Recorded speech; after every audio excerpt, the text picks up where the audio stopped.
janë aftësit korruptive më të aset, nuk ka komplet tjesin voti vetëm për atë punë, ka nevojë të për këtë tjetër. Edhe në këtë intervistë ajo që tregon gjithë skandali Epstein është që të gjitha elitat në botë përfundimisht funksionojnë pa asnjë llogaridhënie. Patjetër. Çfarë po thoshë Blendi? Edhe në këtë intervistë që pyetet nëse është djalli, në fakt është një tipar karakteristike i individëve narcis, sepse ata nuk i mendojnë veten e tyre si të ligjë ose si njerëz negativ apo që bëjnë gjëra të këqija, po thjesht i perceptojnë individët si asete, si objekte, si mekanizma për t'i përdorur se si ata dëshirojnë, sepse kanë nivel empatie shumë të ulët. Filmi Eyes Wide Shut është dërtu mbi këto historit e New Yorkut. Kjo është fakt.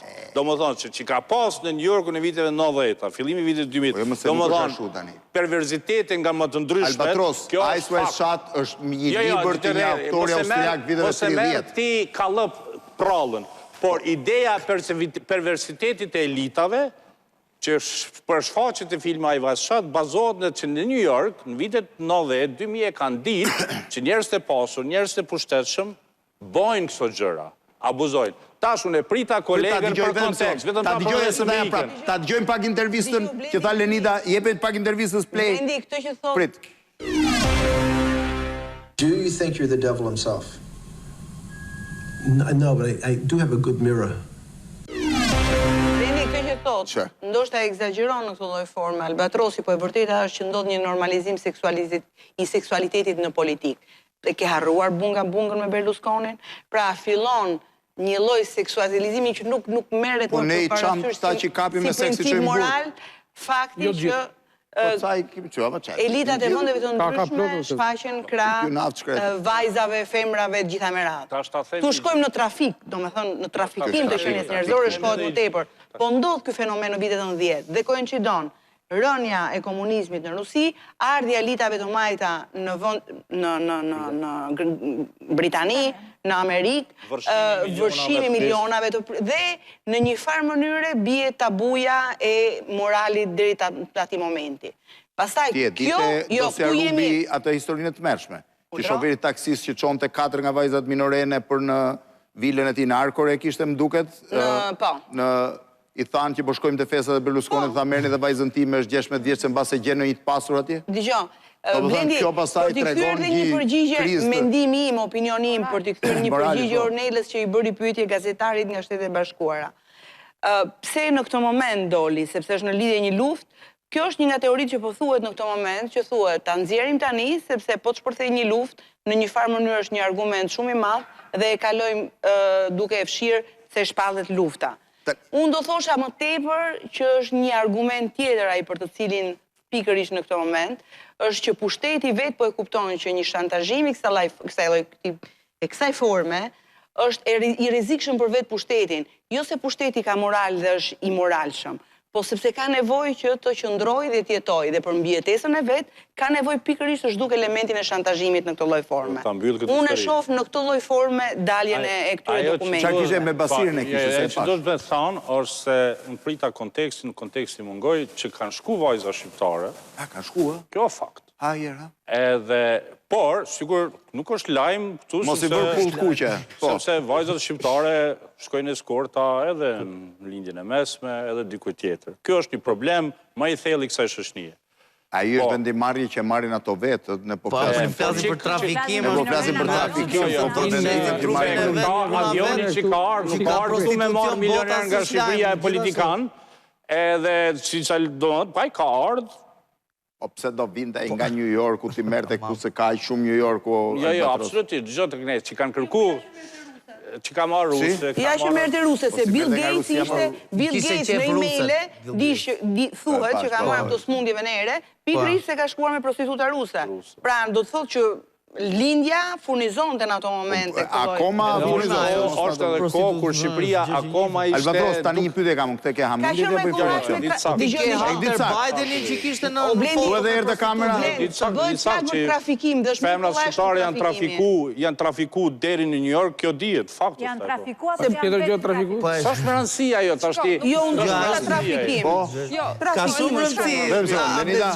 Me dëshira, pa dëshira, ka rëndësi. Trafikimi merr një konotacion akoma më negativ dhe sigurisht që është shumë negativ. Po nga ana tjetër, edhe një individ i cili merr vendimin, le të themi një vajzë e cila është në moshë adulte dhe merr vendimin për të bërë pjesë e grupeve të tilla, si në rastin e Dubait, po ashtu edhe në rastin konkret, ka element manipulimi, kjo quhet grooming në anglisht, po ndjellje quhet, kemi përshtatur në gjuhën shqipe, që përfshin elementin e autoritetit ndaj një individi pra që i cili është shumë i pushtetshëm dhe një individi i cili është shumë i brisht, manipulimin me anë të ofrimit të shpërblimeve të ndryshme me anë të parave ose të pushtetit ose të facilitimit të jetës në faktor të caktuar në një farë mënyrë dhe më pas në momentin që ti përfshihesh, dhe këtu nuk e gjykojmë dot një person pse e merr këtë lloj vendimi. Aspektin moral patjetër që ne mund të themi, nuk duhet merret ky lloj vendimi sepse individi mund të gjej forma të tjera për të qenë i suksesshëm në jetë apo për të marrë vendimet më të menduara, po themi. Por në momentin që merret ky vendim dhe përfshihesh pjesë e këtij cikli, futen pastaj elementet e tjera të manipulimit që kanë të bëjnë me shfrytëzimin seksual, me faktin që dhe vetë viktima fillon të fajsoj veten sepse e mendon atë peshën e vendimit që ka marrë dhe nga ana tjetër individi cili ka autoritetin e caktuar i duket sikur mund ta dëmtojnë veten, familjarët e tjerë, pra është një lloj cikli vicioz që nuk mund të themi që janë viktima dhe individët që marrin vendimin me vullnetitet fillimisht. Po këtu ishte sot pash një lajm sot ishte dalë në rrjetet sociale. Ai është trafikim, manipulim total. Një taksist prap ka element manipulimi. Patjetër. Një taksist nga Malaga, gjithë kursimet e jetës vet, kishte marrë një jahtë me qira dhe ishte hequr si miliarder.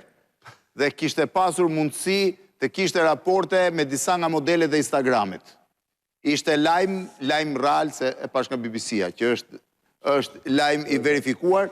Gjithë kursimet e jetës nga taksia i kishte bërë që ti që të merrte jahtin me qira edhe ti që i si miliarder. Është manipulimi që bën shoqëria jonë, social media, mënyrat e jetës e gjitha, po ky është debat tjetër. Ai është tjetër, se nuk ka lidhje drejt. Është tjetër debat. Se mos më nxjerr në gjë tjetër nga xhepi. Jo më ka sa duhesh, por ne kemi ngelat e nishull se kemi këtë ishull shqiptar që është ku më qamet sa ja. Çfarë bëhet? Ka festa këtu? Këtu tani. Unë kam pas akses për këto materialet e Sky Anchors, edhe këto dosjet janë krim organizuar, sidomos dy dosjet e fundit e Akshit dhe e Ballugut janë që Netflixin e falimentojnë, po t'ia çosh materialet. Ka veti ato? E krasisin. Pra, ka njerëz të pushtetshëm, ka video edhe erotike, edhe pazarës, edhe shantazhës, dhe janë aty në poset që ta hapet ajo, duhet ta mbajsh opinionin hapur 24 orë. Sigurisht. Dhe ky moment sikur spaku tiketa do dosje. Sigurisht që spaku. Jo, tash mi pak çto të brita. Sikur spaku tiketa do dosje, mrena 24 orë në krejt portalet e Tiranës kishin dalë edhe videot, edhe gjitha edhe tana. Si ka? Nuk sigurisht që spaku i ka. Tani ta bëj pyetjen se Albatrosit unë. E ke komenti këtë hamendja apo e ke fakte? Fevzo, kam informacion. E kam informacion. Atëherë, po të themi dëgjoj. Po janë të rënda me një nga njerëzit e pushtetshëm të qeverisë ka pasur ekip monitorimi dhe përgjimi profesional. Po e di atë. Duke di rastin konkret. Duke përgjuar kuq, zi, bardh. Po e di atë. Të gjitha nivelet. Dhe është një material shantazhues që po i mban pezull ngjarjet e 2 muajve të fundit. Dhe është shumë shpërthyes. Sigurisht që temperatura e këtyre ngjarjeve. Kush e ka atë material, o Çollak? Kush e ka atë material? Po shumë është pranë si kontekst.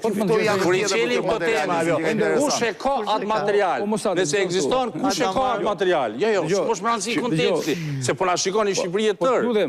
Dgjoj tash, kush e ka atë material? Po më dëgjoni mua ta them. Po thuj kush e ka? Duroma burrë. Kush e ka? Thuje. Edhe po e ka ish ministri. E kanë këto material, e kanë edhe agjencitë e duhura. Prani intime, s'kush me thonë agjensitë e duhura. Thuje kush e ka bu. Se Albatros ishte agent për vete. Kështu që thuje, prani intime, s'kush me thonë. Kështu që thuje ti. Edhe struktura e posaçme ka materiale të bollshme të kësaj natyre të këtyre personazheve. Jo me pas kishte me dalë në portal, sigurt e kishin nxjerrë. Sigurt ta kishin me nxjerrë për 24 orë. O nderuar Albatros. Në këtë studio Fezjuma ka krijuar mundësinë dhe kam thënë gjëra të vërteta këto 30 vite. Po unë s'pe kontestoj që mund të jetë e vërtetë, edhe mund të jetë. Unë po them që është video, nëse e ka, kush e ka? Edhe me punë shërbimesh e ka pas datë të parë. Unë s'po kontestoj. Do kemi prapë. Po du mi dalë në fund ti mua. Do kemi prapë, po sigurisht. Do vi edhe Albatrosi. Po. Unë jam për mi shku gjërat. Çollak, se unë jam për mi shku gjërat deri në fund. Eksakt. Absolutisht. Por, kur themi është, du të me tregu kush e ka. Kur themi kush e ka, du të me tregu kush është në atë video. Qa ka, te ka. Sepse atëherë po ndikojnë në rënimin e besimit njerëzve në shtet. Dëgjoja se është interesante kjo gjithë problema kjo. Sepse nuk mund t'i bësh të dyja, të flasësh të dëgjosh. Jo, po dëgjoj po pres, fish. Tash ka prokuror, ka gjyqtar, të çdo niveli, ka ministra, ka deputet. Deputet nuk i ndava. Ka bashkiak. Ka biznesmen. Ka dhe koleg. Le për javën tjetër. Koleg. Që ta kemi. E dëgjuat javën tjetër këtë çështje. Ja, ma duhet vi unë patjetër. Po do vjen Albatrosi. Do marrim votën, do të lutem të thrasim për Albatrosin. Albatrosi vjen vet.